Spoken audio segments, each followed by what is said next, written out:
Welcome to the Slop Farm. Enjoy the video. In this video, I will show how to drain a Honda Accord gas tank. Start by relieving fuel pressure and disconnecting the battery to prevent sparks. Wear gloves and eye protection while you work. Use a proper fuel siphon pump or access the fuel pump via the trunk to avoid spills. Catch fuel in an approved container and dispose of it safely. Take your time and double-check all fittings for leaks. Gather the right tools and prioritize safety before you begin. A manual siphon or electric pump designed for gasoline works best, and an approved fuel container prevents spills. Keep absorbent rags and a fire extinguisher nearby in case of accidents.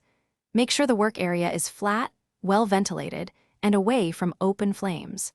Double-check that the battery is disconnected to reduce ignition risk while handling fuel. Start by relieving fuel pressure at the Schrader valve or by removing the fuel pump fuse and cranking the engine briefly.